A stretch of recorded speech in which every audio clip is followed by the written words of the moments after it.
Fala pessoal, sejam muito bem-vindos ao episódio 12 do E Se Eu Viver de Arte, um podcast 100% dedicado a desvendar as trilhas do empreender artístico e cultural. Meu nome é Carla Raposo, eu sou host aqui no podcast, sou produtora cultural aqui em Brasília e é um prazer enorme receber vocês de novo aqui na minha mesa. Hoje a gente vai falar sobre profissão e felicidade. E se eu viver de arte e não for feliz, a culpa é da profissão? A culpa é da felicidade? A culpa é minha? De quem é a culpa? Tem culpa? Mas antes de eu chamar meu convidado de hoje para a gente conversar sobre isso, eu queria agradecer ao produtor audiovisual aqui, Sidney Campos, que está recebendo a gente na 215 Norte, no seu estúdio. E as meninas do Bando de Borboletas Produções, que está fazendo com que as coisas aconteçam aqui nos bastidores. Tá certo? Então vamos pro papo e solta a vinheta.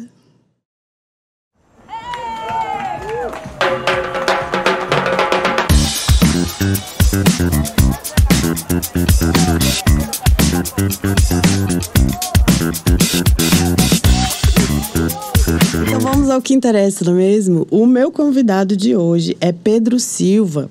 Ele é gestor de recursos humanos, especialista em treinamento, MBA em aconselhamento e coaching, Master Trainer na Academia de Trainers de Brasília.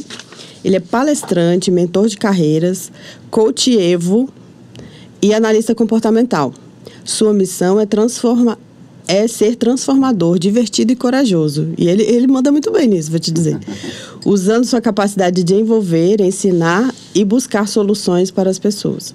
Para ser lembrado como alguém que leva a Deus, usando sua história como inspiração para trazer crescimento em todas as áreas, com caminho e propósito. Muito bem! Muito obrigado por ter aceitado meu convite, Pedro. Que bom que você está aqui. Isso, tudo bom, Carlinhos? Tudo gente, certo. Pessoal, tudo bem? Muito bom estar aqui, estou muito feliz. Fiquei muito grato pelo convite, né? Foi uma ponte aí entre a Samira...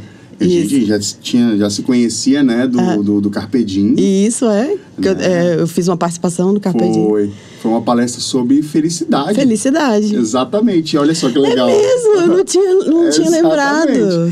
Ela fez uma palestra sobre felicidade, gente. Eu me apaixonei tanto por esse tema que hoje eu falo sobre felicidade no trabalho, pra você ver como é que é. Que legal, que maneira. Não tinha me tocado. Pois é, eu nunca esqueci essa palestra. Eu lembro que eu participei de umas... Eu trabalhava com a Samira, né? Uhum. E aí, nessas 3 palestras que eu assisti, eu falei, cara, isso é muito bom falar sobre felicidade no trabalho. Né? E eu falei assim, eu vou focar nisso. E é um prazer, eu tô muito, muito feliz, muito grato por estar aqui, pela Samira ter feito essa ponte, né? Pra gente se reencontrar, a gente falar novamente. E falar sobre carreira, né? Porque é uma coisa de extrema importância que as pessoas não falam muito. Uhum. Acha que trabalhar é só trabalhar, cumprir uma rotina, voltar para casa, final de semana e volta segunda-feira novamente. Não é desse jeito. Porque dentro da nossa carreira profissional e dentro daquilo que a gente faz, é que a gente cresce em todas as áreas da nossa vida, né? Com certeza. Então vamos começar pela sua história. Quero entender, quero conhecer aí sua história. A famosa jornada do herói, Exatamente. Né? Por onde que você andou aí para chegar aqui na minha cadeira? Olha, eu sou uma pessoa, Carlinha, que eu sou muito... Eu amo pessoas. Quem me conhece sabe, você sabe que já me conhece há algum tempo, sabe o quanto que eu sou apaixonado por gente, né? O quanto que eu zelo por cuidar de pessoas. Então, a minha história de vida, ela sempre se baseou em cuidar de pessoas. Desde muito cedo. Eu sou filho mais velho de 3, né? Eu nasci dia 1º de junho de 1992, né? Tenho 30 anos de idade. Tenho um pequenininho, né? O Arthur, de 1 ano e 9 meses. Oh, que fofinho! Nossa, é uma benção, meu filho. Nossa, sou apaixonado por ele. Eu sou casado. Casei cedo, com 20 anos de idade, né? Casei cedão. Assim que eu entrei no RH foi quando eu também me casei. E durante essa trajetória da minha vida, até eu falo para as pessoas, eu conto isso sempre nos treinamentos, nas palestras que eu participo, quando eu vou contar a questão da jornada do herói, que até para nascer foi difícil, né? As pessoas olham às vezes pra gente, né, Carla? Não sei se você tem essa percepção, fala assim, a vida deles é uma vida fácil, e não, cada um tem a sua jornada, sabe? Cada um tem suas dores. E para mim poder nascer, minha mãe teve que fazer um tratamento durante 7 anos, para mim poder sabe? Chegar, também só de raiva. Quando ela engravidou, com 7 meses eu nasci também. Eu falei, demorou 7 anos, agora eu vou nascer rápido também. Com 7 meses eu nasci, fiquei na incubadora, sabe? Já desde o momento, já do primeiro momento, já foi bem difícil. Mas fui crescendo, fui filho único aí durante uns 7 anos da minha vida. Minha mãe, como tinha dificuldade para poder engravidar, ela falou assim, não vou passar pela mesma coisa que eu passei com o Pedro. Então eu vou adotar. E ela adotou o Vinícius. Né, o Vinícius, em 99, ela adotou o Vinícius e foi uma benção pra gente. Com 2 dias a gente pegou ele. E falo que o Vinícius é meu irmão de sangue. Ele só ficou dentro da barriga de uma outra mãe pra poder ser entregue pra gente. E aí um dia minha mãe tava saindo, no meio da rua encontrou uma mulher, e a mulher falou assim, tem um recado de Deus pra você. Aí minha mãe olhou pra ela e falou assim, pode falar. Falou, você vai ficar grávida. Aí minha mãe riu, né? Falou assim... A minha idade, não posso mais engravidar, já tinha dificuldade. E 1 ano depois ela engravidou. E aí veio o terceiro, que foi o Davi, né? Aí o Davi, eu falo brincando pra ele, você se estiver assistindo aí, Davi, você foi deixado lá na porta de casa. Olha que eu te falei isso. Deus deixou, aquele, né? Aquele que foi abandonado lá na porta. Fala, cuida desse menino aí. Mas nem dá pra falar que ele é minha cara. E aí, são 3 irmãos, né? Meu pai funcionário público, hoje aposentado. Minha mãe sempre foi do lar, sempre cuidou mesmo da gente. E eu sou muito grato à minha família, sabe? Minha mãe, apesar de ser uma pessoa muito exigente, minha mãe, ela era uma pessoa muito, muito exigente. Quando eu tinha por volta de 12 anos, ela teve depressão, né? E foi um dos momentos mais difíceis da nossa vida. Porque aí eu tive que assumir uma responsabilidade que para uma criança, para um menino de 12 anos, é algo surreal. Você tem que assumir a responsabilidade de uma casa. Então eu tive que cuidar da casa, cuidar dos meus irmãos, que meu pai tinha que trabalhar. Minha mãe ficava 24 horas do dia dormindo, sabe? E aí a gente presenciou muita coisa. Minha mãe, ela tentou tirar a vida dela várias vezes. Foi um ponto que meu pai teve que internar minha mãe. E assim, o que eu falo pra você, não há justificativa, você que me ouve aí, não há justificativa de você não continuar não estudando. Eu mesmo assim, com tudo isso, eu continuei estudando. Eu falei, cara, eu quero um futuro bom pra minha vida. E sempre cuidando da minha família. E aí, passamos por isso, né? Minha mãe foi melhorando. Quando eu tinha 14 anos de idade, meu pai entrou numa crise financeira muito pesada, porque ele tinha que cuidar da minha mãe. E nesse cuidado que ele tinha, ele acabou se apertando muito, porque queria agradar de todas as formas, né? Funcionário público tem muito mais facilidade de você pegar um empréstimo, então ele foi pegando, e tinha vezes que não recebia nada de salário. E aí eu tive que arrumar um emprego. E aí meu primeiro emprego foi 14 anos, eu trabalhava no Extra, no supermercado, e eu ganhava um saláriozão, Carla, muito alto, de R$ 192,63. Uau! Pensa no saláriozinho alto que eu ganhava, né? Uau! E nisso que eu ganhava esse salário, eu ajudava muito dentro de casa. Muito, muito mesmo, sabe? Porque não tinha nada.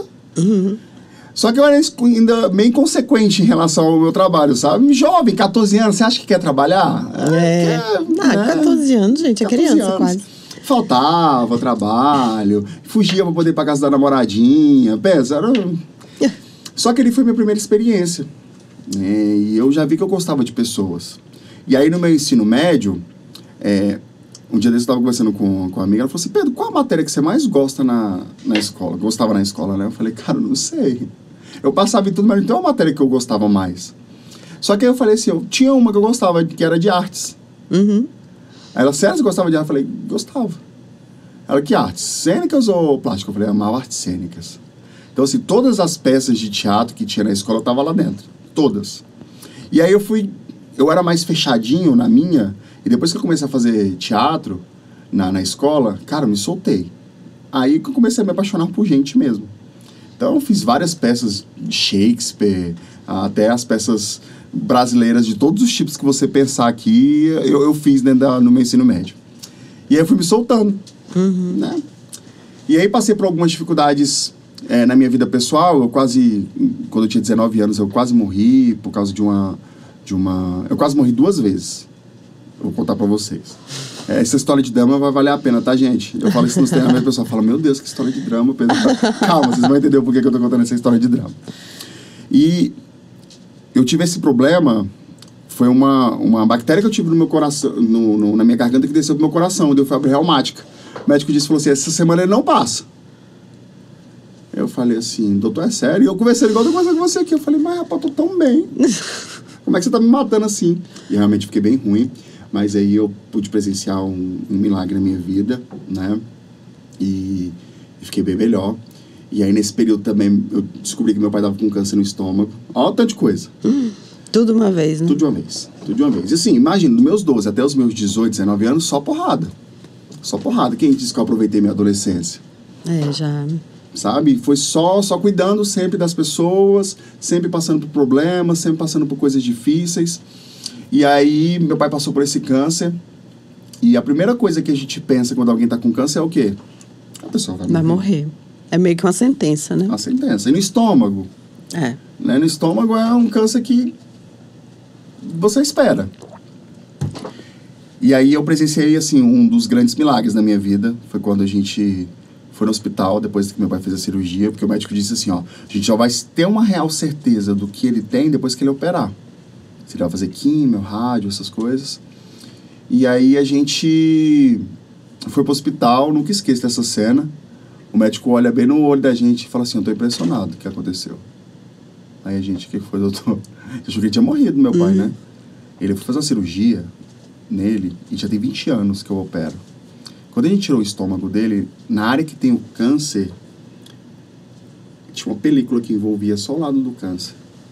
E se pediu que não passasse o câncer para os outros órgãos. Não deu metástase. Não deu metástase. E aí foi quando ele falou, a gente só cortou esse pedaço e ele tá curado. E a gente saiu assim. Que bênção. Ele falou assim, olha, não sei se vocês acreditam em alguma coisa não, mas se vocês acreditam, agradecem, porque isso é impossível de acontecer. Sabe? E a gente ficou assim, chocado. Foi um milagre que foi feito. E foi muito engraçado, porque quando eu descobri que meu pai estava com câncer e ia operar, eu fui e raspei minha cabeça, né? E aí não precisou fazer quimioterapia. Eu falei, pai, pegadinha, né? Raspei minha cabeça à toa. Graças a Deus, ainda bem, né? Rasparia de novo, se fosse preciso. E aí presenciei isso, aí eu falei assim, cara, eu tô cansado, sabe? Eu quero viver minha vida, agora eu quero ser feliz, eu preciso recomeçar minha vida, e aí eu vou recomeçar casando. Toda vez que eu conto isso em treinamento, o pessoal morre de rir, né? Fala assim, tu escolheu recomeçar a sua vida. Não, você queria ser feliz e casou? Queria ser feliz e casar. Aí o pessoal fala assim, Deus. São duas frases que não encaixam, né? Ser feliz e casar. Falei, gente, que tá errado, essa conta não fecha. Essa conta não fecha. E realmente foram, quando eu casei, foram anos bem difíceis no início, porque o que acontece, Carlinha? Quando a gente vai falar muito sobre isso hoje, quando a gente não tem um olhar para si e a gente só pensa no outro, acaba que a gente somatiza muita coisa. E quando eu somatizo muitas coisas para dentro de mim e não coloco isso para fora de algum jeito, o corpo ele vai responder. E essa somatização vai chegar uma hora que seu corpo ele vai entrar em pane. E foi nessa época que eu comecei a estudar, foi onde eu resolvi fazer minha formação. Eu estava perdidinho, igual segue tiroteio. 17 anos eu terminei e fui fazer direito, né? Fiz esquerdo, porque não deu nada certo. Não tinha dinheiro, não tinha condições de me dedicar. Fiz um semestre. Aí saí e fui para uma faculdade de gestão empresarial. Fiz um semestre também e parei. Eu falei, preciso tomar um rumo na minha vida, né? Eu tava casado, né? E aí meu pai falou assim, meu filho, faz um curso de 2 anos. Né? Você estuda e faz um curso de 2 anos, e aí você vai estudar para concurso. Aquele velho padrão do brasiliense. É o padrão, né? Qual o padrão do brasiliense? Termina o ensino médio, faz uma faculdade, passa no concurso público, compra um HB20, um apartamento em Águas Claras e espera a morte chegar. Né? O padrão que todo mundo fala de... Falei, cara, eu não quero seguir esse padrão. Eu sempre tinha uma coisa dentro de mim que eu falava, eu preciso atingir milhões de vidas. Sabe? Eu nunca me contentei, Carla, de viver somente de uma forma simples. Eu queria impactar a vida das pessoas de alguma forma. E eu via que se eu ficasse dentro de um concurso público, isso não ia ser bom para mim. Eu tô, por exemplo, eu segui o padrão do meu pai. Meu pai é policial militar aposentado. Então, fiz o concurso da PM. E na época eu me dediquei muito. Eu tava me dedicando tanto para isso que eu já tava treinando pro teste físico. Eu fiquei na prova por 2 questões. Pensa a frustração. Porque eu tava dependendo disso pra poder casar. Mas que bom também, né? É isso. Hoje eu entendo que Deus não permitiu. A gente só vai entender algumas coisas que acontecem na vida depois. É isso. Sabe? E aí eu entendi que Deus, ele não queria aquilo naquele momento pra mim. E aí eu resolvi fazer a faculdade de RH. Eu falei, vou fazer essa faculdade de RH. Sabe? Essa Chegou. faculdade... eu falava... Eu escolhi assim, tinha 3 opções lá. Eu falei assim, administração, gestão pública e RH. Deixa eu ranquear. Administração, gestão pública, RH era a terceira opção. Aí eu administração... matemática, deve ter muita matemática. Isso, aí eu não vou. Tirei. Gestão pública eu não quero ser servidor, então eu não vou. Falei, vou fazer RH. Não, e eu falei assim, eu fiz desse jeito que você vê, essa cara que você vê assim, desenhando. Eu falei, faz essa faculdade de RH aqui, que é uma faculdade mais fácil, né? Então eu vou fazer. Fui picado pelo bichinho do RH. Sabe, comecei a me apaixonar por essa área. Sabe, amar mesmo, de paixão essa área. E aí, dando a sequência da minha vida, né, pra depois voltar pro profissional, pra você poder entender essa jornada. Depois que eu me casei, eu entrei em depressão, né? Porque foi muito difícil para mim lidar com todas as emoções, tudo que eu vivenciei, tudo que eu passei. E acaba que como você... É uma frase que eu sempre falo, quem tá ferido vai ferir. Quem tá curado vai curar. Eu tava ferido.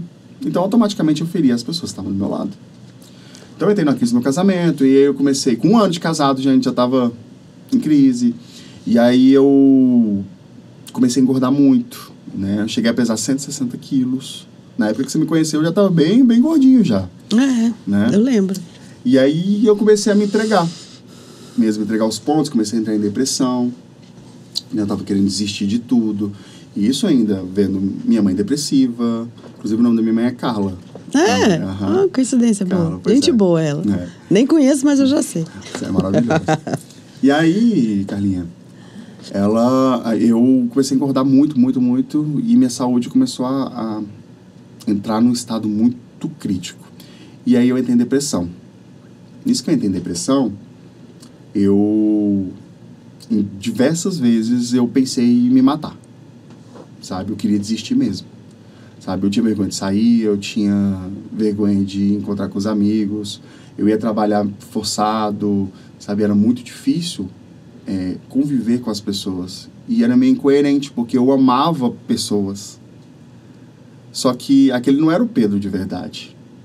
E meio que eu fui me definhando aos poucos. E aí teve um dia que eu estava trabalhando numa empresa, e aí ia ter um coffee, sabe?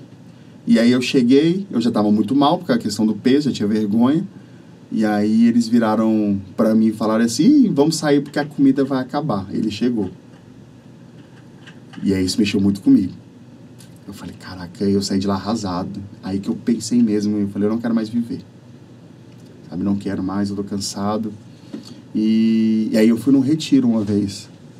Eu cheguei a pesquisar na internet formas de como tirar a vida sem doer. Olha só. Eu falo isso pro pessoal, a pessoa morre de rir. Eu queria morrer, mas era... Queria morrer rápido. Mas era soft. Soft, assim, ó, rapidão.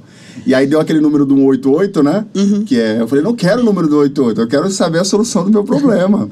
Porque a pessoa, quando ela quer tirar a vida dela, não é por conta da questão de, eu quero desistir da minha vida. Não, é pra tirar aquela dor.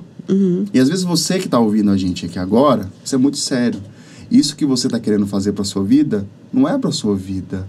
É a dor que você quer tirar. Então é muito mais fácil você buscar ajuda para arrancar essa dor do que você sair dessa terra. Então não desiste da sua vida, tá? Você é muito importante. Então se você está pensando em fazer isso e está ouvindo essa palavra é para você. Não desista. Então, Carlinha, nisso eu fui no retiro e aí tinha uma cena nesse retiro que era um cara querendo tirar a vida dele. E aí Deus entrava nessa cena e o tempo congelava. E Deus falava com essa pessoa. Só que naquele momento, parece que aquela cena era pra mim. Era pra mim, né? Era. Na verdade, não parece, era. Só que ele não falava na direção daquele cara, ele falava na direção pra mim. E falava assim, você não vai desistir da sua vida.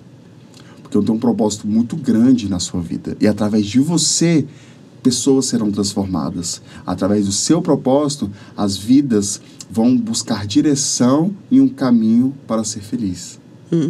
Então não desista da sua vida. Aí eu caí no chão, comecei a chorar, né? Eu falei assim, não posso desistir da minha vida. Foi quando eu resolvi ter uma mudança total. Fui fazer cirurgia bariátrica, né? Fui fazer mudanças na minha vida. foi tudo se acertando. E foi quando em 2020, o que teve em 2020? Pandemia. No meio da pandemia eu fiz a bariátrica. Janeiro de 2020. Ainda não tinha estourado ainda não, né?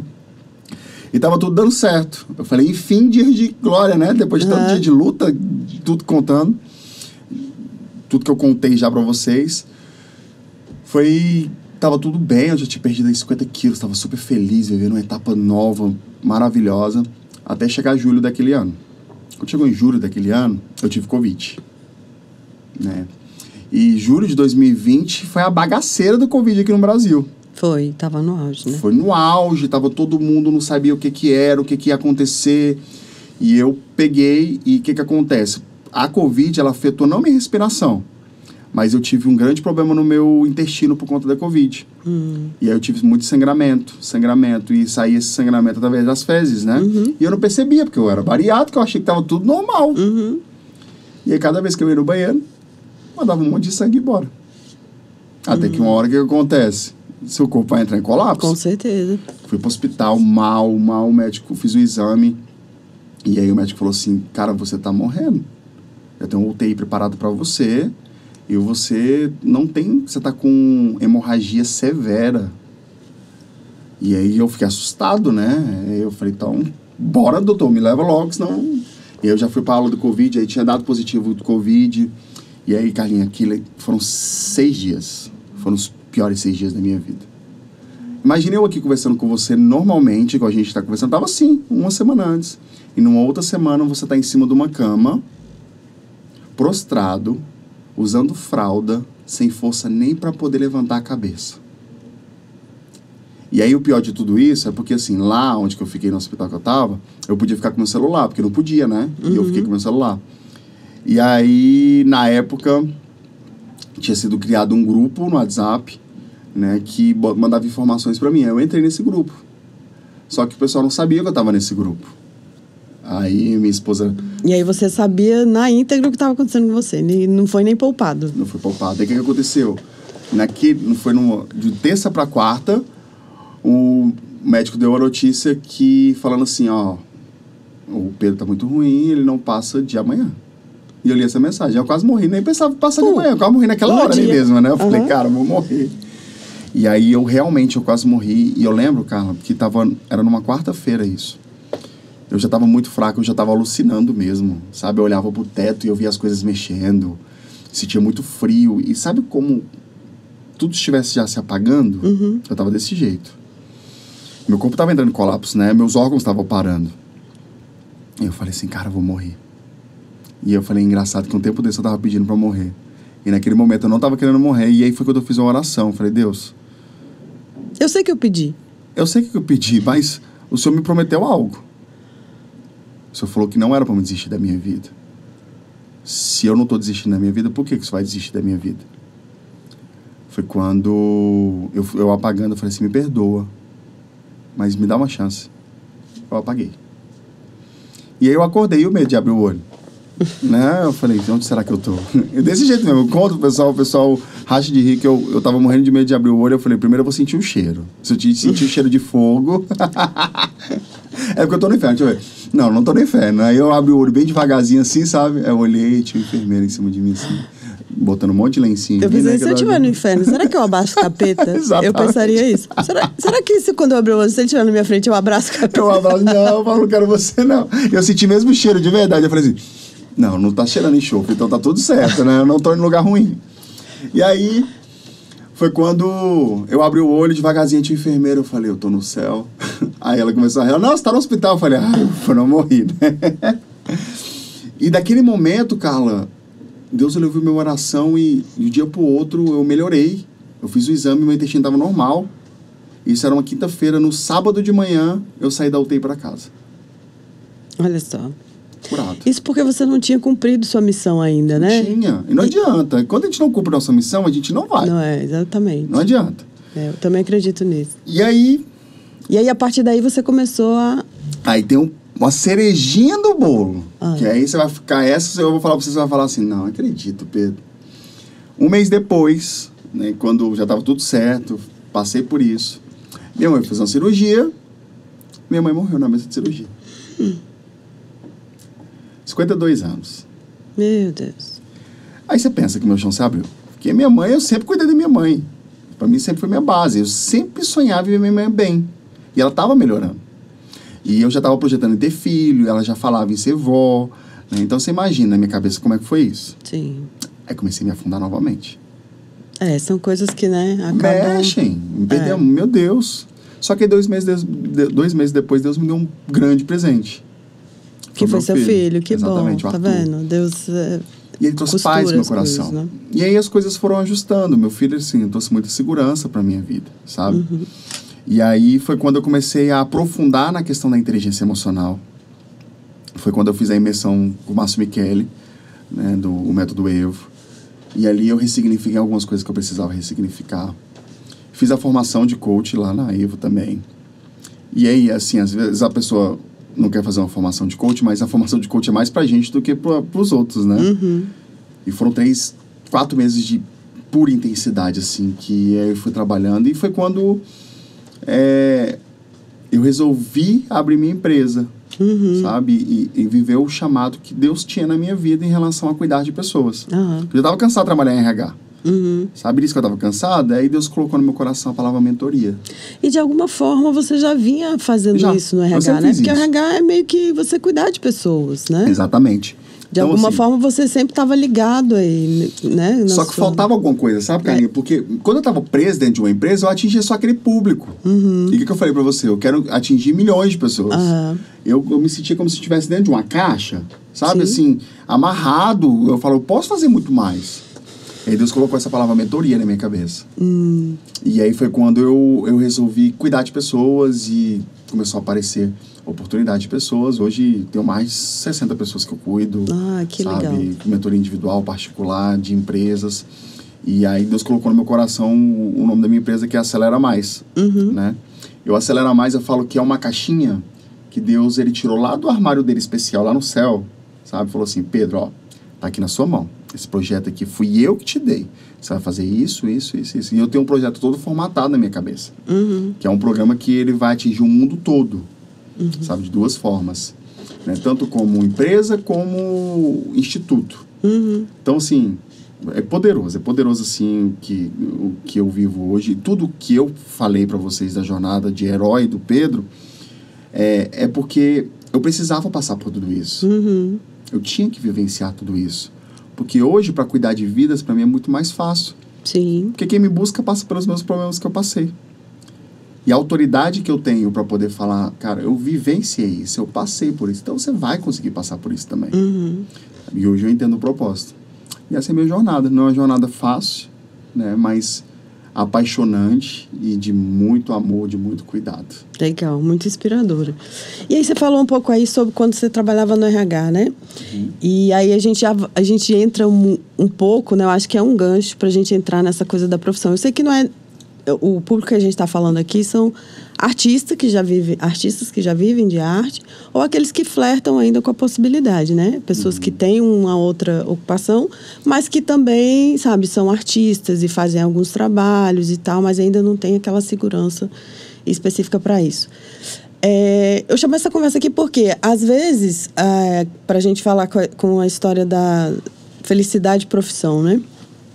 Às vezes a pessoa está ali querendo viver de arte, mas quando chega lá na hora mesmo do vamos ver, acaba que não é muito aquilo, né? Exatamente. E aí eu queria te perguntar, é possível você ser feliz em qualquer profissão? Bacana, essa pergunta é excelente. E assim, na sua opinião, essa história de... essa coisa de ser feliz na profissão, não é uma coisa muito romântica, assim, sabe? Assim, tipo, né? Interessante. Ouve-se muito falar de felicidade hoje, né? O próprio Harvard já tem uma disciplina focada para isso, só sobre felicidade. Por quê? A gente percebe que hoje a gente vive num mundo de pessoas doentes psicologicamente. E que a felicidade, ela se tornou uma coisa banalizada. Às vezes as pessoas olham para mim e falam assim, Pedro, esse seu lema aí não pega muito bem não, porque não é possível ser feliz no trabalho. Eu falei, opa, você está me falando isso porque você não é feliz no seu. É possível você ser feliz no seu trabalho. Eu te falo isso, Carlinha, porque ano passado, não pela empresa que eu trabalhava, tá? Isso que eu tô falando para vocês aqui não é desvalorizando os lugares que eu passei para trabalhar. Mas o que eu tava fazendo, para mim, tava sem sentido. Eu falo que você percebe que você não tá bem, não tá feliz naquilo que você faz, na hora que você tá assistindo Fantástico no domingo e dá um frio na barriga. Pensar que no outro dia é segunda-feira. Se isso está acontecendo com você, alguma coisa tá errada. Você precisa reajustar essa rota. E sim, é possível ser feliz sim no que você faz. Quando você entra num estado de flow, que é aquele estado de êxtase que você não percebe nem a hora passando, você só vive aquele momento, é possível todo mundo viver isso, mas para você não romantizar a felicidade, você precisa entender aquilo que realmente é importante para você e aquilo que arde dentro do seu coração. Quando você entende aquilo que arde no seu coração e você entra num estado de flow, que você não vê a hora passando, que você só quer fazer aquilo todos os dias, você é totalmente feliz naquilo que você faz. Porque essa ideia de romantizar a felicidade, que muitas pessoas falam, é porque muitas pessoas não têm a coragem de dar um próximo passo e seguir aquilo que realmente é importante para ela. Isso por diversas coisas. Eu entendo que existem tradições familiares, existem opiniões que são muito pesadas para a gente acaba seguindo esse caminho. Mas sim, é totalmente possível a gente ser muito feliz naquilo que a gente faz. E o melhor, quando eu sou feliz no que eu faço, automaticamente as pessoas que estarão próximas a gente serão felizes junto com a gente. E isso vai fazer com que agregue não somente para mim, mas para o outro. Isso é propósito. Sabe, propósito é o que arde o seu coração, que gera transformação para você, mas principalmente que gera transformação para o outro. Muito legal, bacana. E tem um fenômeno que acontece nesse pessoal, assim, quem faz arte, geralmente, assim, nos artistas. Aí, quando eu falo artista, eu falo de maneira geral, tá? Músicos, artesãos, atores e tal. Que é o seguinte, a pessoa tá ali, ela sente isso que você tá falando, esse propósito. Ela sente que ela entra em estado de flow quando ela tá ali produzindo a arte dela, sabe? Quando tá ali estudando a arte dela e tudo, para melhorar e tal. Mas quando ela alcança determinado patamar na profissão mesmo, assim, Quando ela já tá ali, tá vivendo, vou falar de músico porque é mais meu métier, tá? Então, acaba que eu tenho mais contato com música. Então, eu sempre dou mais esse exemplo. Então, assim, às vezes a pessoa já está fazendo muito, sabe, assim, já está com muitos shows, já está fazendo show todo dia, já está se apresentando todo dia e tal, em bares e restaurantes, não sei o quê. Chega num determinado momento que ela já faz uma grana boa ali com isso. Só que ela não se sente feliz, não se sente completa com aquilo, sabe? Então, acaba que ela chegou lá, tá ali, tá vivendo, mas não tá muito feliz com aquilo ali, não. Porque entra na rotina do dia a dia, Então, assim, aí aquilo que de repente é o seu propósito, que é um negócio que você curte fazer, que é massa, peso, acaba virando um peso, Acaba virando uma coisa que não é muito legal. E aí a pessoa olha para aquilo e fala assim, realmente, talvez isso aqui não seja para mim. E aí acaba questionando coisas. Por que você acha que isso acontece? Tem alguma coisa que explica isso e tal, aí nos seus estudos, a sua experiência como mentor? Olha, a gente ouve muito falar sobre motivação, a gente precisa fazer um treinamento motivacional para poder dar um boom na vida das pessoas e as pessoas mudarem de um dia para o outro. Eu sou meio cético em relação a isso, porque eu não consigo te motivar, Carla. Se alguém falar para você que consegue te motivar, ela tá errada. Eu consigo inspirar você. Porque qual o significado da palavra motivação? É o motivo para você gerar uma ação. Por exemplo, quero emagrecer. Qual é a motivação? Perder peso. Então, qual o motivo? Emagrecer para ficar com minha saúde em dia. Então, eu preciso entrar em ação. E existem 2 tipos de motivação. Eu coloquei isso até esses dias aí nas minhas redes sociais. E muitas pessoas comentaram, falaram, nossa, interessante isso, Pedro. Que existe uma motivação temporária. O que é a motivação temporária? É aquela motivação que você tem um objetivo específico, né? Por exemplo, vamos falar na parte artística, né? Eu sou cantor. A minha meta é fazer um show no Mané Garrincha. Essa é a minha meta maior, com um público de 15 mil pessoas. Tá, legal. E eu vou correr atrás disso. Então, isso é um sonho, é uma meta, é o que a pessoa deseja. E aí ele vai lá e consegue fazer. E aí depois, o que acontece com essa pessoa? Pô, atingiu o que eu queria. E aí? O que eu vou fazer depois? Porque muitos artistas, vamos falar um exemplo, o Whindersson Nunes. Ele chegou no nível que ele tem muito dinheiro. E por que ele está depressivo? Entende? As pessoas falam assim, o cara podre de rico, todo mundo gosta dele. E por quê? E por que ele está com depressão? Por causa de uma motivação temporária. Porque você tem metas, objetivos e cumpre. Se não tiver um algo a mais, você vai se perder nos seus próprios sonhos.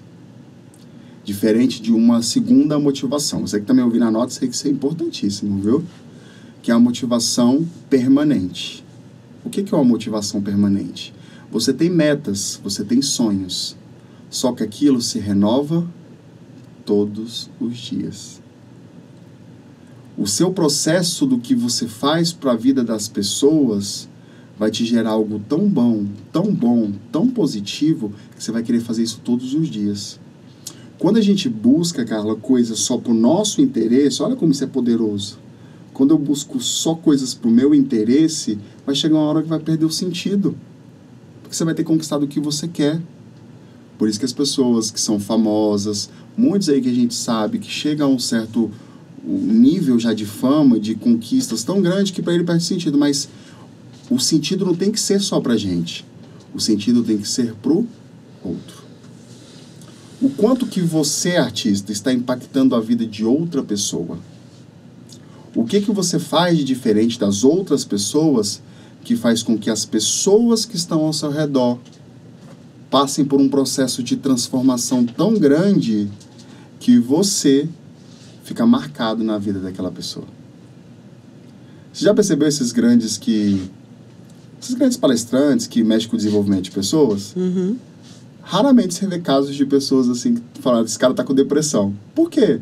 Porque todo dia tá com um público diferente. Todo dia ele está gerando transformação na vida das pessoas de uma forma diferente. Então, por exemplo, vou pegar um exemplo de um cantor. Se você que canta, você já está lotando estádios, já está lotando shows, e isso está perdendo sentido para você em relação à felicidade, começa a trabalhar de outra forma. Pega o seu dom para poder abençoar a vida de outras pessoas. Vai no hospital de um câncer, por exemplo, e pega o seu talento e vai cantar para aquelas crianças que estão lá. O olhar delas vai ser totalmente diferente do que um olhar de uma pessoa que está num show. E você faz isso todos os dias, se você faz isso com uma constância na sua vida, aquilo para você vai fazer muito sentido. Porque não é só sobre dinheiro, não é só sobre sucesso, não é só sobre aquilo que eu faço para poder me beneficiar, mas precisa gerar algo a mais para as pessoas. Tem um livro muito bom, eu até indico, anotem, que se chama Dar e Receber. E ele fala que a gente não tem que se preocupar em transformar a vida das pessoas. Aí você fala assim, Pedro, você acabou de falar que tem que transformar, mas é o quão profundo você transforma a vida dessas pessoas. Porque falar por falar, para poder gerar uma pequena transformação, não muda, mas você precisa gerar uma transformação na vida de alguém para que essa pessoa, ela olhe para você como uma inspiração e como uma referência para sempre. Porque você transformou ela de forma profunda. Falar assim, nossa, eu conheci a Carla, e uma palavra que a Carla falou fez eu mudar todo o cenário da minha vida. Aí me disse, uma motivação dessa não é uma motivação permanente. Sim, acaba sendo, né? Sabe, você vai querer deixar um legado na Terra. E o grande problema é que uma motivação temporária é aquela motivação que a gente pensa só na gente. Enquanto a gente está pensando só na gente, a gente está com o nosso ego super inflamado. Infelizmente, no meio artístico, vocês sabem, vocês que estão ouvindo, sabem muito mais do que eu, que não sou desta área, né? Mas o ego é muito inflamado. Principalmente quando você vai chegando num nível de sucesso muito grande. Uhum. Então é eu. E não é sobre eu, é sobre nós. Uhum. Sabe? E eu sempre falo sobre a questão do network. O que é um network? São conexões que a gente faz. Uhum. Só que o que a gente pensa no network? Eu vou me conectar com a Carla, porque a Carla pode abrir portas para mim maravilhosas. Não é desse jeito que a gente pensa sobre network? A Carla, ela vai abrir para mim possibilidades de eu fazer várias coisas. E tá errado essa forma de pensar. Quando você fala sobre network, você está falando em ajudar o outro. Se eu conheço a Carla, que pode... Por exemplo, eu conheço a Carla que tem um podcast. Né? Eu conheço um artista que precisa ser divulgado. Eu vou pegar esse artista e falar, Carla, eu conheço esse artista. Você pode levar ele no seu podcast? Ah, Pedro, posso, faz sentido. Então, assim, ele tem uma certa fama também. Isso vai ajudar ele a ser divulgado e a Carla a ser divulgada. O meu network está fazendo com que as pessoas se conectem. Isso é network. Uhum. É conectar pessoas para eles se ajudarem. Eu falo isso da tradição até dos judeus, né? Os judeus, eles têm grupos fechados que eles se ajudam. E o nosso problema é que a gente é egoísta.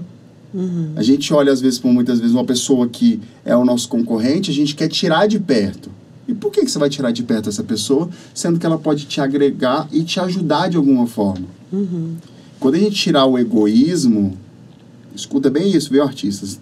Quando você deixar o ego de lado e o egoísmo e pensar que a gente está aqui para poder servir a vida das pessoas e ajudar, automaticamente o resultado aparece. Você vai crescendo.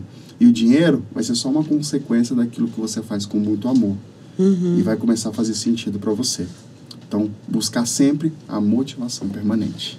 Legal. E assim, a gente falando de motivação permanente não significa necessariamente que você vai estar sempre em estado permanente de flow. Isso não quer dizer isso, né? Porque assim, muitas vezes para eu chegar nesse estado, eu preciso fazer coisas que também eu não gosto, que não são legais, né? Assim, tipo, não curto de fazer aquilo, mas tem que fazer, que é o processo, né? Aquilo faz parte, né, de eu chegar naquele ponto de felicidade na profissão, né? E isso, a gente fala desse jeito, até as pessoas falam assim, nossa, Pedro, quando você fala isso, chega e encanta, é tão lindo ouvir você falar. Mas sabe que não é fácil desse jeito, Carlinhos? Uhum. Mas quantas vezes mesmo, já lá no meu escritório trabalhando, em momento de flow, quando sai o momento de flow, vem as preocupações, sabe? Vem as coisas que são difíceis, que se você quer crescer, você vai passar por dificuldades. Eu, quando eu tô tendo alguma crise de ansiedade, eu deito no chão, né? Eu amo fazer isso quando eu tô com crise de ansiedade. Mas às vezes já deitei ali no escritório, lá no chão, e fiquei, sabe? Respirando, sabe? Não é esse jardim cheio de flores que a gente imagina. Não é uma coisa, né? Um mundo encantado. Não é um mundo encantado, mas quando você entra nesse estado, isso faz com que você não desacredite naquilo que você faz. E eu acho assim, isso que você falou, assim, da pessoa pensar no que o seu trabalho impacta no outro, eu acho que isso também abre aí um portal dentro da gente, assim. Por exemplo, esse trabalho que eu faço aqui, eu adoro quando eu tô aqui. Aqui com você, conversando, conectada, sabe? Percebendo, tal, não sei o quê, jogando. Acho isso massa. Eu adoro, muito legal. Pra mim, o tempo nem passa quando eu tô aqui. Mas, pra eu estar sentadinha aqui... Isso que as pessoas não entendem, né, Carla? Elas acham que é só esse momento que a gente vive. Tem um monte de coisa pra fazer que eu não curto fazer muitas vezes. Tem que fazer. Não é legal, sabe? Mas eu tenho que fazer. Mas eu tenho que fazer por quê? Porque pra fazer esse momento aqui valer a pena. Exatamente. Entendeu? Então, assim, a gente perceber, eu acredito muito nisso também. A gente perceber que o processo ele é necessário para você. Não dá para romantizar e dizer que tudo é muito legal de fazer. Não, tem coisas muito chatas. E para eu investir nessa motivação permanente, eu tenho que ter essa clareza de que essas coisas chatas, essas coisas, né, que elas vão dar lugar para aquilo que é muito legal dentro de mim, muito, exatamente, sabe, muito wow, que eu faço e falo, cara, que massa, que legal. Tem uma frase muito poderosa que eu ouvi um dia de uma pessoa muito querida, de um ancião, né? Os anciões, eles têm frases muito positivas. Ele falou assim, Pedro, você não tem que fazer somente aquilo que você gosta. Você tem que aprender a amar aquilo que você faz. Minha cabeça foi assim, eu falei sobre isso. Por que a gente tem que aprender a amar aquilo que a gente faz? Porque vai ter momento que você vai fazer coisa que você detesta. Carlinha, eu odeio fazer coisa burocrática. O meu perfil é um perfil dominante e influente. Então, tudo que seja do estável e analítico, eu saio correndo desesperado. Eu sou o contrário, sou influente e dominante. Pois é. Então, você imagina você fazer uma coisa analítica. Você vai morrer, você vai falar assim, cara, eu não quero fazer isso. Mas é necessário, porque faz parte do processo. É aí dentro do nosso perfil comportamental que a gente acaba amadurecendo e tendo que adaptar o nosso perfil para coisas que a gente realmente não gosta de fazer, mas é necessário fazer. Principalmente quando a gente está iniciando alguma coisa. Por exemplo, para mim sentar, né, para eu poder sentar e construir alguma coisa, tanto como um processo, quanto um projeto, eu entro em sofrimento. Mas eu preciso fazer, porque quem vai fazer por mim? Não vai ter ninguém para fazer. E mesmo que faça, né? Não vai ter aquele... Porque tá onde? Tá aqui dentro da cabeça da gente, as nossas ideias. Então, tem que fazer. Então, se você, profissional, acha que vai viver num mundo só de fazer o que você gosta de fazer, esquece. Que você precisa fazer aquilo que você não gosta, você também precisa poder crescer. Vai chegar um momento que você vai ter sua equipe que vai fazer por você. Mas mesmo assim, a sua energia vai ter que ser gasta para isso. Porque viver esse momento aqui é lindo. Igual a Carla falou. É perfeito, mas existe por trás dos bastidores, quando acaba um episódio desse, de você sentar, editar vídeo, sabe? De você montar toda a parte, sabe? De estrutura, de você montar um roteiro. Então, tudo isso para quem que não é analítico e estável, é uma coisa extremamente chata de fazer. Mas pra gente que é executor, a gente ama isso aqui. E faz, E faz. E aí você assume, né, as partes chatas só pra chegar naquela cerejinha ali do bolo, né? Aí, quando você vai na cerejinha do bolo, e o que vai fazer você renovar e querer fazer isso todos os dias? A cerejinha do bolo. Isso.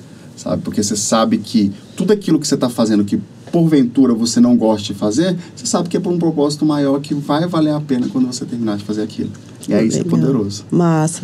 A gente já falou um pouco assim a respeito disso, a gente está falando aqui sobre perfil também, né? Influente, dominante e tal. Isso daí, gente, é análise de perfil comportamental, que eu indico até que você procure saber mais e tal, porque é um negócio legal. E daí a gente entra, eu vi, estava lá vendo o seu conteúdo e tudo, e vi que a sua mentoria é baseada em 3 pilares, né? E um deles é autoconhecimento. Exatamente. Né? Como a gente entrou nessa coisa aí do perfil comportamental, tem muito a ver com a história do autoconhecimento, né?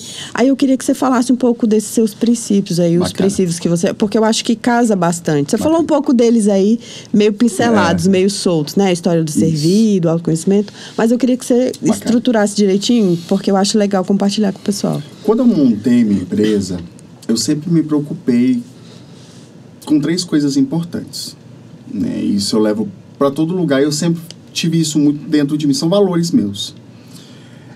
Primeiro, a gestão das nossas emoções, né? A gente tem que saber gerir nossas emoções, e eu vou falar disso daqui a pouquinho para vocês.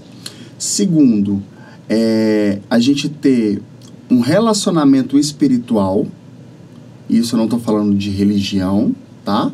Estou falando que você precisa ter o seu espiritual forte, independente do que você acredita, porque se seu espírito está forte, a sua mente fica forte, as suas atitudes vão ser assertivas. E o terceiro ponto que eu acredito muito na questão da execução naquilo que você faz dentro da sua carreira profissional. E aí, eu estava pensando, eu falei, cara, o que eu posso levar de princípios para as pessoas?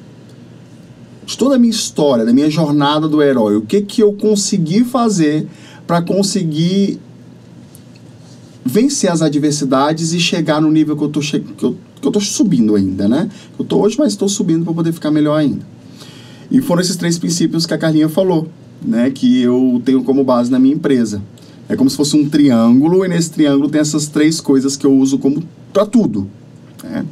E a primeira coisa, e eu já pergunto para você que está me ouvindo aí, pega um papel, escreve aí nesse papel 3 coisas que você é muito bom. Marca 30 segundos. E aí você marcou os 30 segundos. Acabou? Conseguiram os 30 segundos escrever? A maioria das pessoas não vão conseguir. Sabe por quê? Difícil falar da gente. Quando eu faço palestra, eu estava numa palestra umas 3 semanas atrás, lá no TCU, para um time de gestão de pessoas do DENIT, no Brasil todo, sabe? Eles vieram para poder fazer essa convenção aqui. Eu estava com um time de gestão de pessoas, Carlinha.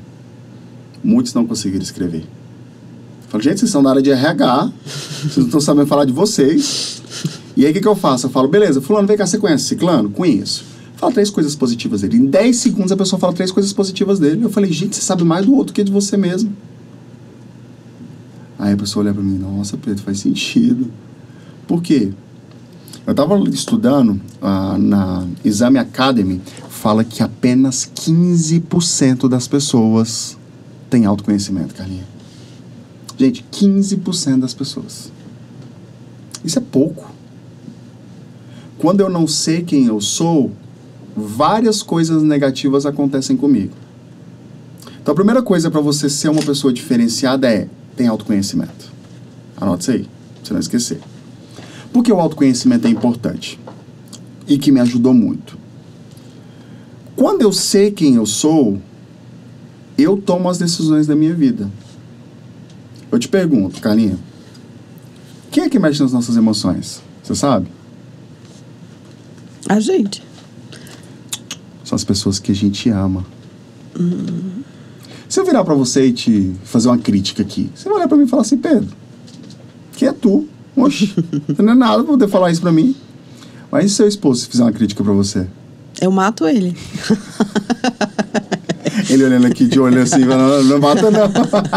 Vai matar não, vou deixar não, tá? Vou segurar aqui. Mas por quê? Por que incomoda o seu esposo fazer uma crítica pra você e eu não? Porque ele tem o poder de comandar suas emoções. E as pessoas comandam nossas emoções. Olha que coisa louca isso, né? Só mexe nas nossas emoções quem realmente a gente ama. E isso começa, Carlinha, lá atrás, quando a gente é criança. Pensa em você, criança. Lembra que a gente tinha o nosso caderninho dos sonhos? Quando eu crescer, eu quero ser médico. Quando eu crescer, eu quero ser astronauta. E aí, quem foi que matou nossos sonhos de primeira? Nossos pais. Falou assim, menina, para de falar besteira. A gente é pobre. Você acha que a gente tem condições de pagar uma faculdade de medicina pra você? Você vai viver do básico. Você vai viver do simples. Você vai ter um saláriozinho mínimo e olhe lá, porque a vida não é fácil. Olha o que a gente ouve dos nossos pais. E eles fazem por mal? Não. Porque eles simplesmente copiam comportamentos que eles receberam de pessoas que eles confiavam e amavam, assim como a gente. Os nossos avós ensinaram para os nossos pais que a vida é difícil. Os nossos pais ensinaram para a gente que a vida é difícil. A gente, por muitas vezes, ensina para os nossos filhos que a vida é difícil. Só que isso precisa ser quebrado em algum momento. E a gente faz isso de forma inconsciente, porque a gente quer comandar as emoções dos outros. E a gente esquece as nossas emoções. Então isso vem lá de trás, de uma repetição de padrão, que é o ciclo da autossabotagem. Eu recebo uma informação, um estímulo de dor, e esse estímulo de dor vai passando de geração por geração. Só que quando a gente tem esse conhecimento, a gente precisa entender que isso precisa ser quebrado. Para que os nossos filhos, os nossos netos sejam totalmente diferentes daquilo que a gente recebeu.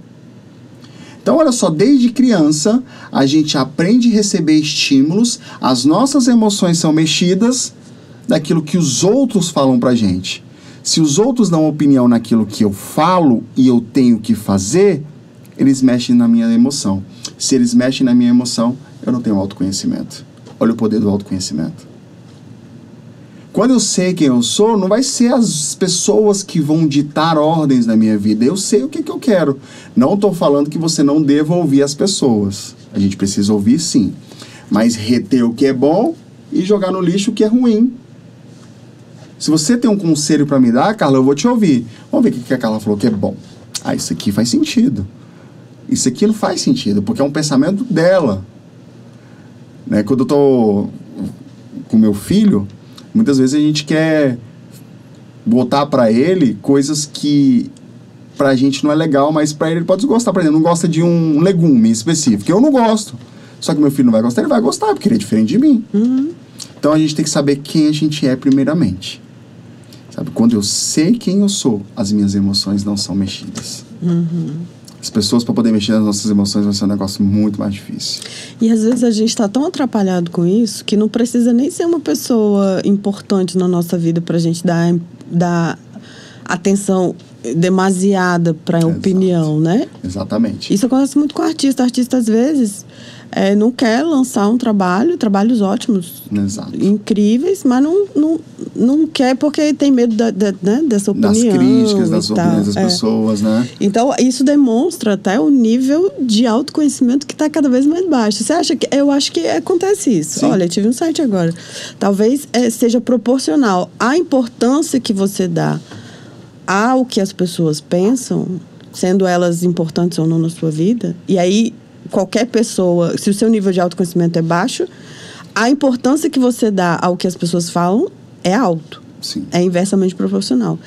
À medida que você aumenta o seu autoconhecimento, o que as pessoas acham sobre você é cada vez menos importante. Sim, e aí não interessa se é uma pessoa que você ama, se você é uma pessoa que você não ama, mas você acaba porque você sabe quem é. Então, assim, se você sabe o que é, não tem como você duvidar daquilo, né? Aquela frase clássica, né? Quem não sabe o que quer, qualquer caminho serve. Então, quanto mais clareza você tiver nesse caminho de autoconhecimento, menos importância você vai dar. Exatamente. Para quem... Porque hoje, por exemplo, se alguém me falar, o céu é vermelho. Eu falo, gente, querido... Não tá vendo que o céu é azul, querido? Então, tipo, né? Eu tô vendo que é. E aí tem gente que se você falasse o céu é vermelho... Sério? Você tá vendo? Exatamente. Será que eu não tô vendo o céu? Exatamente. Você vê. É um exemplo bem simples, mas que faz toda a diferença. Quando você vai muito pelo dos outros... Gente, será que eu tô com problema de visão? Exatamente. Aí você começa a ver problema em você. Você fala assim, gente, o céu tá vermelho? Gente, é mesmo? Olha, você começa até a ver o céu vermelho. Se você não tem essa clareza... Se você não tem isso, assim... É a mesma coisa. Se alguém falar seu trabalho é um lixo... Se você não souber que o seu trabalho não é um lixo... Se você não tiver isso dentro de você... Você sabe? Se eu estou indo para um estado extremo, né? Uma situação extrema. Seu trabalho é um lixo. Se você não tiver isso muito claro dentro de você... Sabe o seu caminho... O caminho que você percorreu para estar ali... Para fazer aquele trabalho... E que você deu o seu melhor e etc, sabe? Você olha para aquilo e fala... Poxa, é verdade, ele tem razão. É um lixo. Então você não sabe quem você é. Entendeu? E a maioria das pessoas desistem por conta disso. Ela sabe do potencial que ela tem, ela sabe o quanto que ela é boa naquilo que ela faz. Mas, e olha só como é que é louco isso, Carlinha. Você tem 20 elogios. O 21º é uma crítica. Você vai dar ouvido pra crítica. Você fala, nossa, os outros 20 parece que não valeu de nada do que falar pra você. Mas aquele que falou que o seu trabalho era uma porcaria... Você simplesmente fala assim, é verdade, pra que eu vou seguir nisso? Tá, pô, e os outros 20, cara, que falaram bem de você? E se você quer crescer, tem uma notícia pra te dar, você vai ouvir crítica. Você vai ouvir que seu trabalho é ruim, sabe por quê? Por vários fatores. Primeiro, porque tem gente que é invejosa e não consegue fazer a mesma coisa que você faz e a forma dela te parar é te criticando, né? Muitas vezes a pessoa, ela não consegue enxergar um futuro e você tem essa perspectiva de futuro clara e ela não consegue enxergar que você vai crescer. Então, assim, as pessoas, elas sempre, principalmente as negativas, elas sempre vão arrumar alguma forma de tentar parar você para aquilo que você quer fazer. Mas aí você precisa saber quem você é. Se eu sei que eu sou bom naquilo que eu faço, quem me para? Ninguém. Gente, é só a gente... Vamos entrar no mundo artístico aí, né? De filmes que a gente já assistiu, por exemplo. Aquele filme que eu assisti do Fred Mercury mesmo. Cara, fantástico aquele filme. Eu já assisti ele umas 4 vezes, porque a persistência do cara, ele tinha uma meta. Já pensou se ele tivesse ido naquele momento, não sei se vocês assistiram. Sim, assisti. Já assistiu? Aquele momento que ele tava no show lá, que ele fala assim, eu quero cantar. Aí o cara dá uma zoada com ele, né, fala dos dentes dele. Aquele momento ele poderia fazer o quê? Realmente. Talvez ele tenha razão. Ele tem razão, vou sair. Ele falou assim, me dá uma chance, deixa eu só te mostrar o que eu faço. E o restante é história. Não precisa nem contar o restante da história do Fred Mercury, vocês sabem. Sabe? Então, assim, ele não desistiu. Quantas vezes o Whindersson Nunes, por exemplo, não foi criticado por fazer os vídeos falando besterol na internet? Lá atrás, não vou falar de agora não, o pessoal hoje ama, lota o estádio para poder ouvir o cara. Mas e antigamente? Se ele tivesse parado? Se ele tivesse desistido? E o que precisa dar gás pra gente é são até as próprias críticas que a gente recebe. Se a gente parar dentro de uma crítica, a gente não avança. Então, senhores artistas, ouve aqui, eu vou olhar nos olhos de vocês, tá? Quando alguém falar alguma coisa para você, não pare. Acredite em você. Não é sobre as pessoas, é sobre o seu sonho. É sobre aquilo que Deus colocou no seu coração para você fazer. E o que você vai fazer pode transformar tanto a vida das pessoas que você não tem noção. Então, se você está na sua cabecinha querendo desistir, olhe pra gente aqui, não desista, tá? Porque você vai conseguir chegar onde você quer. Mas só chegou lá quem persistiu. Faz sentido, Carlinhos? Sentido demais, faz super sentido. E ter essa clareza na jornada, né? E tendo essa coisa do autodesenvolvimento vai te dando essa clareza, né? Vai te segurando. Então, a primeira coisa que eu falei foi o quê? O autoconhecimento. Saiba quem você é. E as pessoas não vão mexer nas suas emoções. Eu indico muito um livro que fala muito sobre essa questão de autoconhecimento em pessoas, do Thiago Brunet, especialista em pessoas. Sabe? Quando você lê esse livro, você vê o quanto que as pessoas elas são importantes e o quanto pessoas que tentam puxar você para baixo atrapalham você e você precisa tirar essas pessoas da sua vida. Então, aconselho, anote aí, especialista em pessoas do Thiago Brunet. Ele é muito bacana. E aí vem... Aí, isso que você falou vem pro próximo passo até, né? Passo. Porque quando eu sei quem eu sou, qual é o segundo passo que eu faço para poder seguir na minha jornada e conseguir realizar meus sonhos? Eu vou fazer o quê? Blindar a minha mente. Nota aí, blindar a mente. Você precisa blindar a sua mente. Se você não blinda a sua mente, você pode ter autoconhecimento, mas não vai adiantar nada. Porque um dos passos do autoconhecimento é você ter sua mente blindada para as coisas que vão acontecer. Tem uma ferramenta que eu utilizo que são 9 coisas que você precisa fazer para poder blindar a sua mente. Eu não sei todas de cor, mas, por exemplo, ficar dando justificativa para as coisas. Quando eu fiz esse teste, deu isso, né? Eu fico justificando muitas coisas para os outros. Ah, não, mas é porque eu fiz isso por conta disso. Quando você aprende a parar de justificar, é uma forma de você blindar a sua mente. Quer ver uma outra coisa? Reclamar. Quando você é uma pessoa que reclama de tudo, você está com sua mente blindada? Não. Então você precisa parar de ficar reclamando e usar o poder da gratidão. Que aí você blinda a sua mente. Outro ponto. Você ouvir reclamação dos outros. É outra coisa que deixa a gente muito mal, é isso. Sabe aquela pessoa que só fica falando mal dos outros, reclamando de tudo? Isso desgasta você também. Blinde a sua mente disso. Outro que eu acho poderoso também é ser bonzinho demais. Quando você não sabe dizer não, você tem sérios problemas em relação a isso. Aí você tem uma perda de identidade muito grande. Porque você vai querer ver mais o outro feliz do que você mesmo.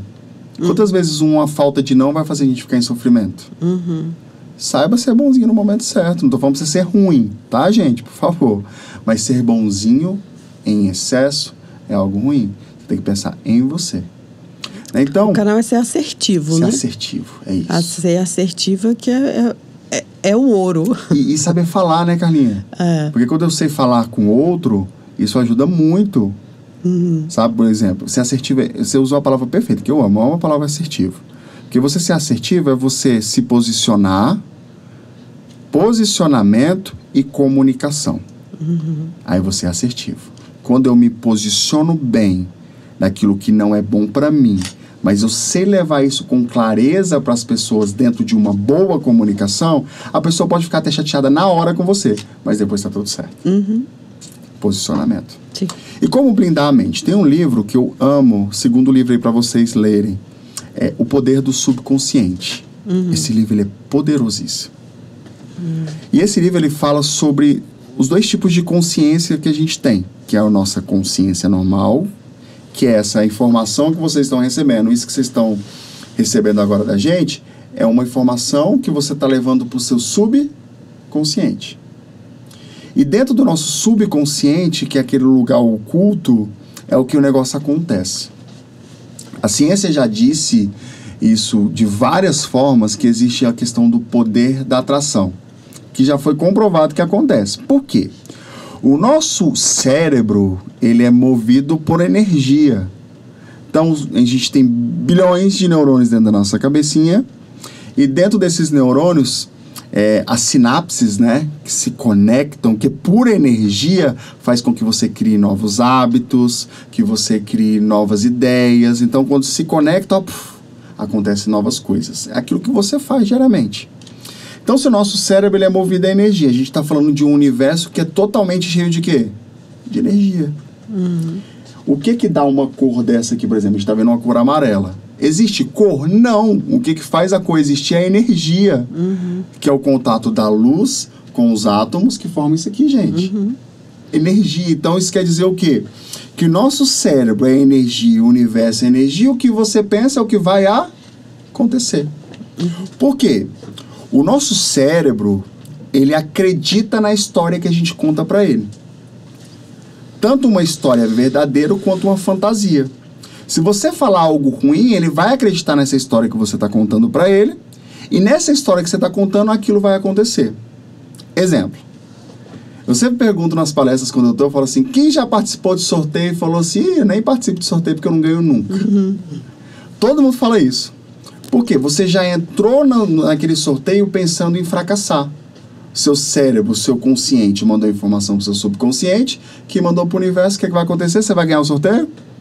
Nunca ganha, obviamente. Nunca ganha. Porque o seu cérebro acredita na história que você conta para ele. E para ela, aquela história é uma história verdadeira. Olha que fantástico isso, né? Diferente que, por exemplo, esse relógio que eu estou usando aqui, eu ganhei numa rifa. Eu era doido por um relógio desse. E na época, esse relógio era R$2.000. Eu falei, cara, eu não vou gastar R$2.000 no relógio. E aí, quando eu fiquei sabendo, era no antigo emprego que eu trabalhava, que ia ter a rifa desse relógio, eu falei, cara, esse relógio é meu. Eu falei desse jeito. A pessoa olhou pra mim e falou, sai, Pedro, eu vou ganhar. Eu falei, escolhe outra coisa, que esse relógio é meu. Só que quando você quer algo que é muito bom pra você, você tem que ter certeza daquilo que você fala. Se tiver alguma dúvida, você... Nem adianta, seu subconsciente ele não é besta. Se você tem alguma dúvida, ele vai saber. E eu falei, com certeza, Carlinha, ganhei o relógio. Com cartela fechada no bingo. Eu falei rifa, mas é bingo. No bingo. E aí o pessoal, caraca, Pedro, o que você tem? Eu falei, cara, força do pensamento positivo. Sabe? Pensa positivo. A lei da atração existe. Joga para o universo aquilo que você acredita, que você sabe que você quer que aconteça, que vai acontecer. Eu, quando vou nos lugares, quando o lugar é muito ruim para a vaga, eu falo, Deus, eu quero a minha vaguinha. Chegar lá vai ter uma vaga para mim. E é impressionante, todo lugar que eu chego. Eu faço isso também. E não dá certo? Dá.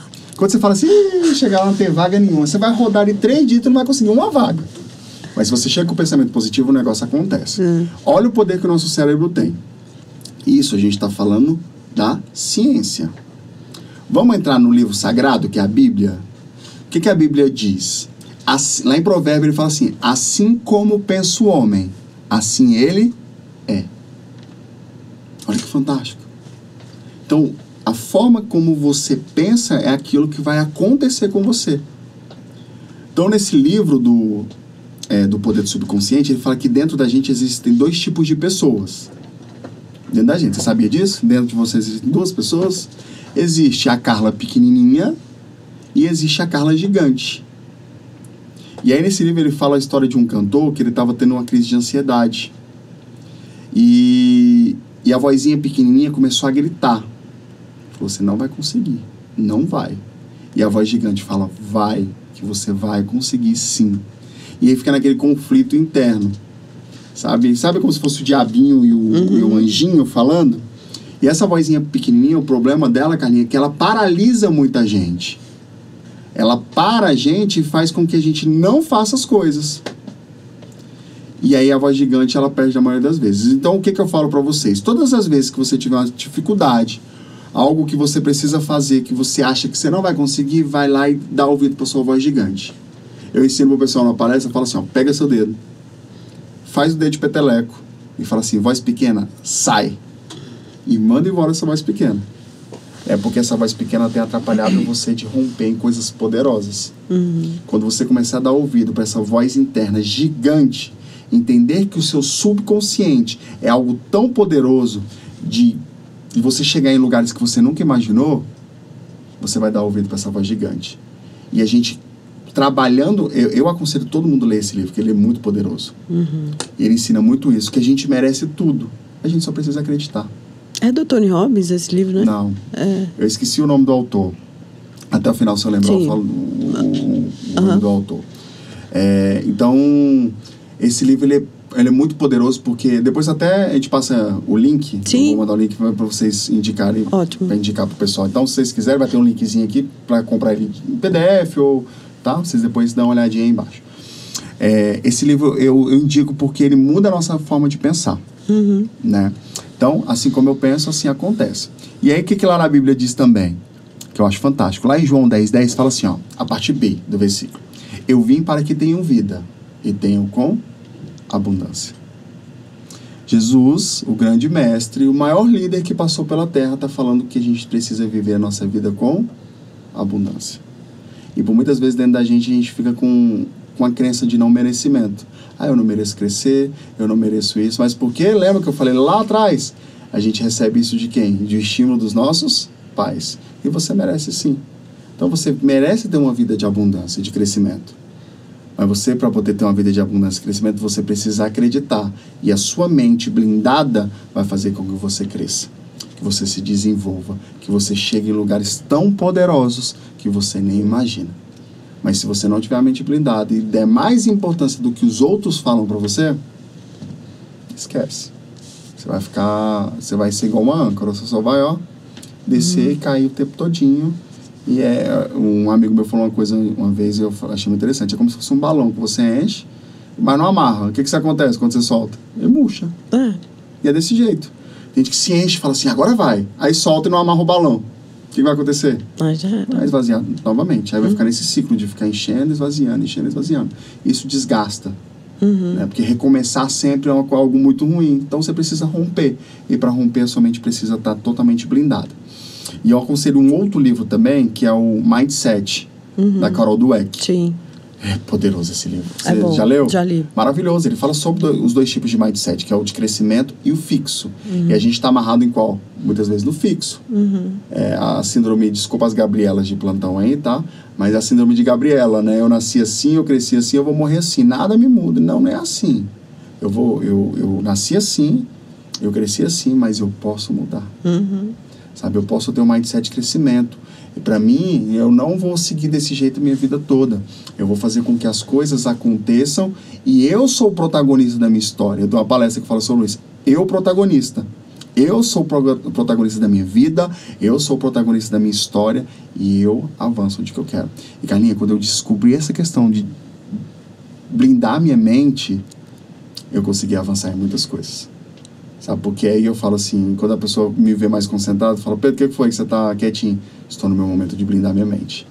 E blindar a mente é diariamente. O processo que você acorda, você já pede para poder sua mente ser blindada. Sabe? Faz as suas anotações e fala assim, hoje eu quero ter isso, eu quero que minha mente fique blindada para isso, para isso, para isso. Escreva, fala para você olhando no espelho. E vá, porque faça o seu dia seja o melhor dia da sua vida. Para gerar verdadeiras transformações. Sim. Faz sentido? Super sentido. Inclusive, com relação a isso que você está falando, aquele livro mesmo do O Jeito Harvard de Ser Feliz, você falou sobre felicidade no começo, né? Sim. Que a gente estava conversando. Ele traz um conceito que chama efeito Tetris. Que é aquilo, né? Eles fizeram um experimento que as pessoas jogavam Tetris, aquele joguinho de encaixe, né? Não sei se todo mundo conhece. Nossa, né? Que encaixa e tal. E aí colocaram essas pessoas para jogarem muito esse jogo tal e tudo. E aí depois, quando elas saíram daquele ambiente de teste, elas viam os blocos em tudo. Elas viam os blocos caindo em tudo. Elas, né? Tem até um nome. Eu acho que eu anotei aqui. Como chama? Cognição. Peraí. Deixa eu ver se eu lembro aqui. Eu anotei o nome. Bom, enfim, tem um nome para isso. Em algum lugar eu anotei. E aí elas começavam a ver isso em todo lugar. E aí é isso. Aí eles vão. Aí como é que eles trazem isso para a história da felicidade, né? É que tipo que a nossa memória ela é seletiva. Então assim, quanto mais o que você alimenta a sua mente, né, daquilo, você vai ver sempre aquilo, né? Ou seja, se você blinda a sua mente e tá sempre com aqueles pensamentos e alimentando ela sempre de coisas boas, positivas e tudo, você vai ver o positivo em tudo. Isso é inevitável, isso é científico. Exatamente. Né? Outro livro, viu, gente? O Jeito Harvard de Ser Feliz. A gente tá dando um monte de livro pra você ler esse ano. O Jeito Harvard de Ser Feliz. É um dos princípios lá que ele fala. Então, você vai sempre ver o positivo nas coisas. Agora, se você alimenta a sua mente, né? E não blinda ela, deixa ela solta, e aí você vai, inevitavelmente, vai ver sempre a coisa por um lado negativo. E aí acaba que não consegue chegar no seu... E precisa ser diariamente isso. A gente precisa ter esse olhar pra gente de falar o que eu preciso hoje. Como eu falei, a gente passa por conflitos internos todos os dias. Então, a importância de você bloquear a sua mente para que a sua mente não seja atacada e você pare com aquilo que você vai fazer. E se acontecer, tudo bem. Mais uma vez, eu sou uma pessoa, meus alunos de mentorias falam isso, né? Fala, Pedro, eu acho massa de você porque você não leva a vida como uma perfeição, que é uma coisa que não existe, cara. Não tem como falar que a vida... você pode fazer a sua vida perfeita. Conversa. Sabe? Você não tem esse poder de fazer a sua vida totalmente feliz, porque a gente vai ter altos e baixos. Eu acho legal nas redes sociais, falar assim, até o nosso coração tem altos e baixos, por que na nossa vida não vai ter altos e baixos? Sim. Tá tudo certo. É verdade. Só que quando você tem a mente blindada, até nos momentos de dificuldade, você vai saber lidar com mais facilidade nesse momento de dificuldade. Sabe, 2020 para mim foi um ano extremamente difícil. De quase ter bariátrica, de quase ter morrido, de ver minha mãe morrer, minha avó morreu depois, filho, olha só, 5 eventos totalmente diferentes de mudanças. Se eu não soubesse blindar minha mente em relação a isso, hoje talvez eu não estaria nem aqui, talvez teria desistido. A forma como a gente leva as nossas dores, as nossas dificuldades também é muito importante para que a gente possa passar pelas adversidades da melhor forma possível. A gente entende isso, é algo poderosíssimo. Incrível. Então, foi a segunda coisa que eu entendi, Carlinha. Primeiro, saber quem eu sou, do autoconhecimento, essa viagem interna. E a segunda coisa é blindar minha mente. Sim. Quando eu sei fazer isso, é algo poderoso, sabe? Eu ativo o meu cérebro para trabalhar ao meu favor e não contra o Pedro. Legal. Quando o nosso cérebro trabalha contra o Pedro, quando o seu cérebro trabalha contra você, e aí é um caminho muito ruim, porque aí você vai sofrer um pouco mais. Bota ele para trabalhar ao seu favor. Se você manda para o universo, ele vai acreditar na história que você conta e isso vai acontecer da melhor forma possível. Show. E qual é o terceiro ponto que eu aprendi, para mim, eu acho que é um dos mais importantes. Eu acho que é às vezes mais importante tanto do autoconhecimento e do blindar a mente. Servir as pessoas. Não tem como a gente querer fazer alguma coisa se a gente não servir o outro. E isso fica muito claro. Por quê? Mais uma vez eu volto naquele papo que a gente estava tendo antes. Quando eu penso só em mim e nas minhas coisas que eu preciso, é aquela frase, né? Sem o Pedro você não pode fazer nada. Conversa. Sabe, a gente precisa de ter pessoas. Tem um amigo meu falou uma coisa muito interessante. Ele falou assim, Pedro, olha como é a importância de você se conectar e conhecer pessoas. Se você tem um produto que você quer que chegue na China e você não quer levar esse produto para a China, você precisa conhecer 5 pessoas que façam com que esse produto chegue na China e você vai ter essas 5 pessoas. É só você saber conectar com a pessoa certa. Sabe? Então eu falo assim, você pode escolher 5 pessoas e essa 5ª pessoa tem que receber o produto lá na China. A gente vai conseguir. Que uma pessoa vai conectar na outra, que conecta na outra, que vai fazer isso acontecer pra gente. Então, servir significa você abrir mão dos seus próprios interesses. Servir é você se entregar de coração mesmo para as pessoas. Eu acho que o que eu mais me apaixonei na área de RH, Carla, foi quando eu descobri o poder que eu ia ter em servir as pessoas. Sabe? E quando você serve, eu participei de um podcast esses dias que o tema era use o seu talento para poder ganhar dinheiro. E usar o seu talento com as pessoas vai fazer com que você ganhe dinheiro. E o dinheiro é algo automático que vai acontecer. Mas porque você escolheu o quê? Servir o outro. Eu uso o exemplo de Jesus quando ele lavou os pés dos discípulos. A gente vê esse exemplo como algo muito poderoso. Por quê? Quando a gente vê o Mestre Jesus, Deus, se ajoelhando e lavando o pé dos seus discípulos, você fala assim, cara, que coisa louca. Ele precisava fazer aquilo? Não. mas ele mostrou um exemplo de humildade. E um dia eu estava numa palestra, e aí eu fui lavar o pé de um gestor dessa palestra que estava lá, e foi muito legal, porque ele estava meio fechadão no início, né? Nem queria muita conversa comigo. E aí depois que eu lavei o pé dele, eu pedi para lavar, ele aceitou, ele lavou o meu pé também. E aí ele falou assim, cara, nunca fizeram isso por mim. Você sabe a importância disso que você fez hoje? Que incrível. Ele falou assim, cara, Pedro, foi fantástico. E um gesto muito simples, assim, simples. Né? E aí eu sempre falo para as pessoas, gente, não é para você sair por aí pedindo para lavar o pé dos outros, não, tá? Isso é uma simbologia, né, que eu uso para poder mostrar a questão do servir. A gente pode servir de outras formas. Quando eu estou fazendo minhas palestras, eu peço para apagar todas as luzes do ambiente que eu peço para cada pessoa acender a sua lanterna, né? E eu explico que cada um de nós somos um pontinho de luz no mundo. E que esse pontinho de luz precisa levar luz para a vida das outras pessoas. E aí eu sempre chamo uma pessoa lá na frente comigo e eu peço para ela poder sem o celular dela, para ela ficar apagada mesmo. Tá vendo, gente? Essa pessoa tá apagada. Mas olha só. Aí eu chego perto dela com minha luz. E eu olho dentro do olho dela, cara, todas as vezes foi de jeito. Eu olho no olho dela e falo assim, tá tudo bem. Qual a dor que você tem carregado que você não tem conseguido colocar para fora? Todas as vezes que eu fiz isso, a pessoa começou a chorar. Todas as vezes. Sabe por quê? Todos nós temos nossas dores. E cadê a empatia sua, ou minha, ou sua que está ouvindo, de ouvir essas pessoas? E ela começa a chorar. E aí eu levo uma palavra para essa pessoa e boto a luz perto dela. Essa pessoa abre um sorriso e me dá o melhor abraço da vida dela. Show. Naquele momento eu fiz o quê? Eu levei o meu pontinho de luz e iluminou aquela pessoa. E iluminei aquela pessoa. Olha que fantástico isso, né? Que coisa poderosa. Então, quando a gente entende isso, que a gente é um ponto de luz para a vida daquela pessoa, tudo muda. O nosso problema, Carlinha, é que a gente gosta muito de apontar o erro do outro, criticar o outro e esquece de ter um olhar de empatia para essa pessoa para poder ajudar ela.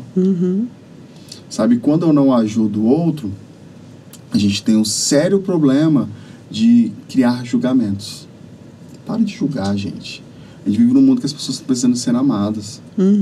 Ah, Pedro, não é todo mundo que aceita. Beleza.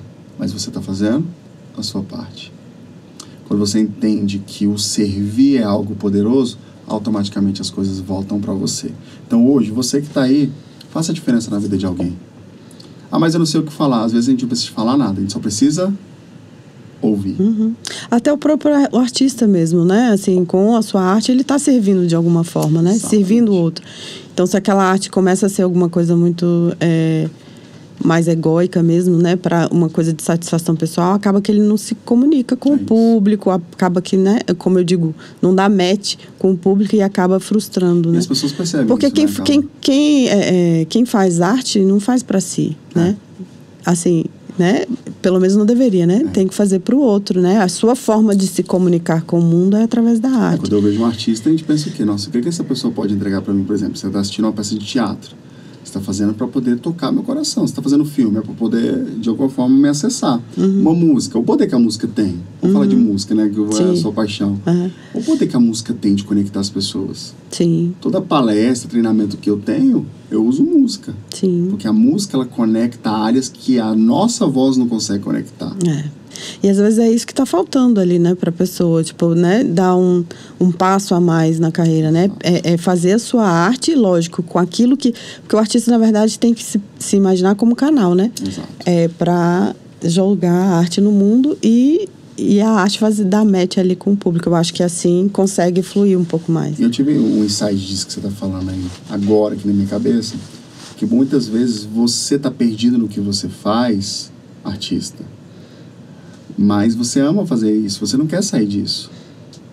Às vezes você precisa se reajustar dentro do que você já faz. Às vezes é um ajustezinho. Nossa, você falou isso, pra mim veio um insight assim, poderosíssimo. Eu não preciso sair e começar algo novo, porque isso é o que eu amo fazer. Mas um pequeno ajuste que você faz aqui, ó, vai fazer com que as pessoas olhem pra você de uma forma totalmente diferente. E aí esse pequeno ajuste deixa de ser uma motivação temporária e vai se tornar uma motivação permanente. Arrasou. Poderoso isso. Muito bom. Poderoso. Pedro, a gente já tá indo pro final da nossa conversa. Passa rápido, né? Não é? Queria ficar aqui, ó. Maior podcast de 7 horas. Queria ficar aqui por muito tempo. E aí, então, eu queria que você terminasse falando um pequeno exercício, assim, coisas às vezes que você dá nas suas palestras, faz com seus mentorados, algum pequeno exercício, uma coisa bem legal, para a pessoa que está lá já começar a colocar em prática isso aí que você falou, né, dos princípios e tal. Tem eu acho pesada essa frase, mas ela é a verdade. De onde eu li no Instagram essa frase, eu falei, gente, pesado, mas faz todo sentido. Se você fosse comer um elefante hoje, como é que você ia comer esse elefante? Todinho? Não dá. A estrutura é muito grande. Se você fosse comer um elefante, você ia ter que picar ele em pedacinhos para poder conseguir fazer isso. Fala, nossa, Pedro, que frase insensível. Mas eu quero dizer não para poder fazer isso, tá, gente? Mas eu quero usar um exemplo. Você não precisa comer elefante para viver de arte. Não precisa comer elefante para viver de arte, tá? Mas é pequenas coisas que você faz que geram grandes transformações. Sabe? São as pequenas atitudes de mudança que vai fazer com que você cresça. Tem um outro livro, mais um aí para vocês lerem. Hábitos Atômicos. E ele é um best-seller, né? Tá na minha lista. Maravilhoso esse livro, maravilhoso. E ele fala de pequenos passos que geram grandes transformações. Então não é o muito que você faz, mas é o pouco que você faz todos os dias. E o que eu ensino para os meus alunos de mentoria? Gente, comece no seu limite. Naquilo que você tem segurança em fazer. Não pelo que os outros estão falando, mas aquilo que você se sente seguro. Né? Por exemplo, eu tenho 2 alunas de mentoria que elas começaram comigo tem 1 mês e pouco. E elas eram muito travadas e elas queriam avançar para essa área do coach, sabe? De mentoria também. E não conseguiam, tinham medo. Totalmente travadas. Né? Inclusive, se vocês estiverem assistindo, Thaís e Ana, ó, beijo para vocês. Assistam, viu? E elas eram travadas. A Aninha mesmo, eu lembro que ela falou, Pedro, eu não consigo mudar nem minha biografia do Instagram. Analítica ao extremo. Eu falei, teremos trabalho para isso, mas vamos devagar. E eu comecei a fazer esse trabalho devagarzinho com elas. E aí ela foi fazendo uma atividade, e semanalmente, uma dica que eu te passo, semanalmente bota uma meta para você fazer, uma meta pequena. E de uma semana para outra, cumpra essa meta e você vai ver como é poderoso só essa coisinha pequena que você ajusta. Ela mudou a biografia. Aí foi um parto para ela poder fazer a primeira postagem no Instagram. Ela fez, quando ela começou, ela fez 1, 2, 3, 4 postagens. Sabe qual foi o resultado disso? Semana que vem, elas vão participar do primeiro podcast delas. Ah, que legal, juntas, que bacana. Sabe? Falei, eu vou estar lá junto com vocês. Eu estava conversando com uma sexta e uma antes de ontem e uma ontem, né? Pedro, eu não vou. Falei, tu vai sim. Olha o passo que você já deu importante. Sabe? Falou, você vai estar lá perto? Eu falei, eu tô lá pertinho, vou assistir vocês de camarote. Mas vai, olha só, que legal. Pequenas coisas que vão... Já vai no podcast, legal. Participar do podcast, falar sobre autoconhecimento, sobre perfil comportamental. Eu falei, tá vendo? É isso. Mês que vem elas vão ter um evento, uma roda de conversa com mulheres. Que legal. Primeiro grupo delas. Olha só que coisa fantástica. Tá vendo? Então são pequenas coisas que vão fazer você crescer. Então a minha dica para você é respeite o seu limite. Segunda coisa, respeite o processo. Tem gente que adora quebrar processo. Respeite o processo. Se você acha que, Pedro, eu quero muito fazer uma live, mas hoje eu não consigo, sabe? Mas eu vou quebrar o processo, eu vou tentar, não vai dar certo. Você quer fazer uma live? Começa fazendo o quê? Um vídeo, sabe? Começa com coisas pequenas. Quando você se sentir seguro, porque aonde há paz não há erro, aí você vai lá e faz sua live. Respeite o processo. Quando você respeitar o processo, você vai longe. E sempre vá com a xícara vazia. O que é xícara vazia? Isso é a xícara da nossa vida. Se você vem com ela cheia de café e você colocar café, o que vai acontecer? Vai transbordar. Vai transbordar. Esvazie a xícara e se permita se encher de novos conhecimentos todos os dias. Ele já vem cheio de si, né? Falando assim, eu já sei isso, eu já sei aquilo. Eu não vou dar ouvido para que esse doido tá falando isso. Não vai ter espaço para colocar outra coisa.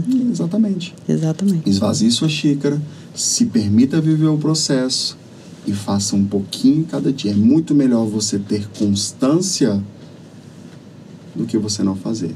E a disciplina e a constância e o foco tem que andar os 3 juntos. Que a disciplina é fazer quando eu não tenho vontade, constância é fazer um pouco a cada dia e o foco é chegar no alvo que você quer. Fazendo isso é garantia de sucesso. Massa. Legal, Pedro. Obrigado por você ter vindo. Viu? Foi um papo deliciosíssimo. Acho que ajudou muita gente. E eu queria que você já falasse aí dos seus projetos, como é que tá a sua mentoria, como é que o pessoal faz para entrar na mentoria, se tiver alguém aí interessado, né? Porque você é mais amplo, assim, né? Se de repente tem alguém aí já transitando de carreira e já queira... Eu atendo qualquer público. Pronto. Porque qual é a minha meta, né? Minha meta é fazer você pensar fora da caixinha e ser feliz no que você faz. Pronto.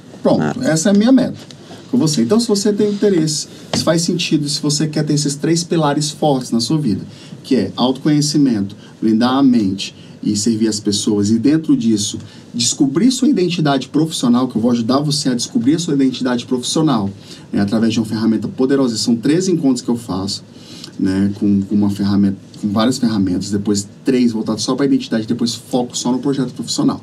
Né? Então, a gente tem um programa chamado Acelera Mais, que é em grupo, que esses são 8 encontros com pessoas de todo o Brasil, e eu trago temas assim de vários tipos, como autoconhecimento, inteligência emocional, finanças pessoais, que isso é muito importante, organização, que as pessoas têm muito problema em organizar processos, em organizar as coisas. Então, eu trago uma amiga minha que faz uma palestra voltada para isso.